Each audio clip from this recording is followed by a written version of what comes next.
ಜ್ಯೋತಿಷ್ಯದಲ್ಲಿ combination ಜಾಸ್ತಿ ಆಗ್ತಾ ಇದ್ದಂಗೂ ನಮಗೆ ಲಾಭ ಜಾಸ್ತಿ, ಕಾಂಬಿನೇಷನ್ ಕಮ್ಮಿ ಆಗ್ತಾ ಇದ್ದಂಗೂ ಲಾಭ ಕಮ್ಮಿ. ಇಂಥ ವಿಚಾರವನ್ನು ಪ್ರತಿಯೊಬ್ಬರು ವೀಕ್ಷಕರು ಜ್ಯೋತಿಷ್ಯ ಬಂದು ಕಲಿತಾಗ ನನ್ನ ಜೀವನದಲ್ಲಿ ಏನೇನು ಕಾಂಬಿನೇಷನ್ ಇದೆ, ಯಾವ ಮಟ್ಟಕ್ಕೆ ನಾನು ಬೆಳಿಬೋದು, ಈ ದಶ ಹೋದ್ರೆ ಹೋಗಲಿ ಮುಂದಿನ ದಶ ಇದೆಯಾ, ಈಗ ಫಾರ್ ಎಕ್ಸಾಂಪಲ್ ಆ ದಶದಲ್ಲಿ ಆ ಕಾಂಬಿನೇಷನ್ ಕಮ್ಮಿ ಇದೆ, ಅದನ್ನು ಜಾಸ್ತಿ ಮಾಡ್ಕೊಳ್ಳೋದು ಹೇಗೆ ಅನ್ನೋ ಸೀಕ್ರೆಟ್ಸು ನಮ್ಮ ಕ್ಲಾಸಸ್ಸಲ್ಲಿ ಹೇಳ್ಕೊಡ್ತೀವಿ.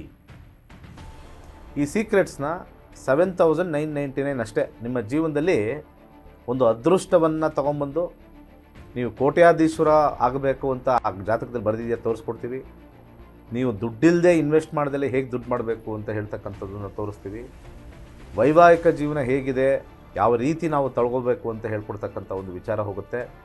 ಕೇವಲ 7,999. ಸೊ ಈ ರೀತಿ ಸುಮ್ಮನೆ ವಿದ್ಯಾಭ್ಯಾಸ ಇಲ್ಲಿ ಜನಗಳಿಗೆ ಹೆಂಗಾಗ್ಬಿಟ್ಟಿದೆ ನಮ್ಮ ನಕ್ಷತ್ರಾಡಿ ಕಾರ್ಯಕ್ರಮ. ಸುಮ್ಮನೆ ಎಲ್ಲರೂ ಟಿ ವಿಲಿ ಬರ್ತಾರೆ, ಇವರು ಬರ್ತಾ ಇದ್ದಾರೆ ಟಿ ವಿಲಿ, ನಾವು ಕೇಳೋಣ ಅನ್ನೋ ಅಭಿರುಚಿಲಿ ಇದ್ದೀರ ಹೊರತು ಕರ್ನಾಟಕದಲ್ಲಿ ನಂಬರ್ 1 ಅಸ್ಟ್ರಾಲಜರ್ ಅಂದರೆ ಪಂಡಿತ್ ದಿನೇಶ್ ಗುರೂಜಿ ಒಬ್ಬರೇ. ಇನ್ನು ಮಿಕ್ಕಿದವರೆಲ್ಲ ಆಕಾರದಲ್ಲಿ ಇದ್ದಾರಷ್ಟೇ. ಆಕಾರ ಮತ್ತು ಡ್ರೆಸ್ಗಳಲ್ಲಿ ಇದ್ದಾರಷ್ಟೇ.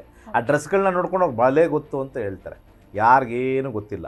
ಅವರು ಒಂದು ವಿದ್ಯಾರ್ಥಿಗಳನ್ನು ಹುಟ್ಟಾಕಿಲ್ಲ. ಯಾರ್ಯಾರು ದೊಡ್ಡ ದೊಡ್ಡ ವಾಹಿನಿಲಿ ಬರ್ತಾರೆ, ಶಿಷ್ಯಂದ್ರನ್ನ ಎಲ್ಲರೂ ತೋರ್ಸೋಕ್ಕೆ ಕೇಳಿ. ಬೇಕಾದ್ರೆ ಕಾಲು ಹೊತ್ತಕ್ಕೆ ಕೈ ಹೊತ್ತಕ್ಕೆ ನೀರು ತಂದು ಕೊಡೋಕ್ಕೆ ಶಿಷ್ಯಂದ್ರ ಇಟ್ಕೊಂಡಿದ್ದಾರೆ ಹೊರತು ವಿದ್ಯಾಭ್ಯಾಸವನ್ನು ಅವ್ರಿಗೆ ಕೊಟ್ಟಿರ್ತಕ್ಕಂಥದ್ದು ಏನಿಲ್ಲ. ಅವ್ರಿಗೆ ವಿದ್ಯಾಭ್ಯಾಸ ಇರಲ್ಲ. ನೀವು ಯಾರೇ ದೊಡ್ಡ ದೊಡ್ಡ ಚಾನಲ್ ಬರುತ್ತೆ 100% ಬರ್ಕೊಡ್ತೀನಿ, ಅವ್ರಿಗೆ ಜ್ಯೋತಿಷ್ಯದ ವಿದ್ಯಾಭ್ಯಾಸ ಬರೀ 30% ಗೊತ್ತಿರುತ್ತೆ. ಯಾಕೆ ಅಂತ ನಾನು ಸಜೆಸ್ಟ್ ಮಾಡ್ತೀನಿ ನಿಮಗೆ. ಅವರು ಎಲ್ಲ ಊಹೆ ಮೇಲೆ ಹೇಳ್ತಾರೆ. ನಾನು ತುಂಬ ಸತಿ ನೋಡಿದ್ದೀನಿ ತುಂಬ ಜನರ ಈ ಟಿ ವಿಲಿ ಬರೋರ್ನೆಲ್ಲ ಯಾವುದು ಏನೂ ಇಟ್ಕೊಂಡಿರಲ್ಲ. ಏನಮ್ಮ ನಿನ್ನ ಸಮಸ್ಯೆ ಕೇಳ್ತಾರೆ. ಆ ಸಮಸ್ಯೆಗೆ ಇನ್ನೂ ಸ್ವಲ್ಪ ಉಪ್ಪು ಖಾರ ಹಾಕಿ ಹೇಳೋದು. ಅಲ್ಲಿ ಯಾವ ಗ್ರಹನೂ ಇಲ್ಲ, ಏನಿಲ್ಲ, ಸುಮ್ಮನೆ ತಲೆ ಬಂದಿದ್ದು ಹೇಳೋದು, ಬಾಯಿಗೆ ಬಂದಿದ್ದು ಹೇಳೋದು.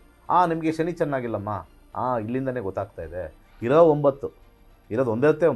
ನಿಮಗೆ ರಾಹು ಸ್ವಲ್ಪ ದೃಷ್ಟಿ ನಿಮ್ಮ ಒಂದು ಸಂಸಾರಿಕ ಮನೆಗೆ ಸರಿಗೆ ಬಿದ್ದಿಲ್ಲ. ನಿಮಗೇನು ಗೊತ್ತಾಗತ್ತಾ? ನನಗೇನು ಹೇಳಿದ್ರೆ ಅದು ಕೇಳ್ತೀರಿ ನೀವೆಲ್ಲ. ಜನರು ಮುಟ್ಟಾಳರನ್ನ ಮಾಡೋಕ್ಕೆ ಮೊಟ್ಟ ಮೊದಲಾಗಿರ್ತಕ್ಕಂಥ ಇಂಡಸ್ಟ್ರಿ ಅಂದರೆ ಅದು ಜ್ಯೋತಿಷ್ಯನೇ. ಜನರನ್ನ ಮರಳು ಮಾಡೋಕ್ಕೆ ನಂಬರ್ 1 ಇಂಡಸ್ಟ್ರಿ ಅದು ಜ್ಯೋತಿಷ್ಯನೇ. ಸೊ ಜ್ಯೋತಿಷ್ಯನ ಅಷ್ಟು ಸುಲಭ ಅಲ್ಲ. ಅಂದರೆ ಸುಮ್ಮನೆ ಜನರಲ್ಲಾಗಿ ಅರ್ಥ ಮಾಡ್ಕೊಳ್ಳೋಕ್ಕೆ ಅದಕ್ಕೊಬ್ಬರು ಗುರು ಇರ್ತಾರೆ, ಅಲ್ಲಿ ಕಲಿಬೇಕು. ಕಳೆದ 10 ವರ್ಷದಿಂದ ನಾವು ಜ್ಯೋತಿಷ್ಯ ಹೇಳ್ಕೊಂಬರ್ತಾಯಿದ್ದೀವಿ. 10 ವರ್ಷದಿಂದ 65,000 ಜನ ವಿದ್ಯಾರ್ಥಿಗಳು, ಒಂದಲ್ಲ ಎರಡಲ್ಲ ಮೂರಲ್ಲ.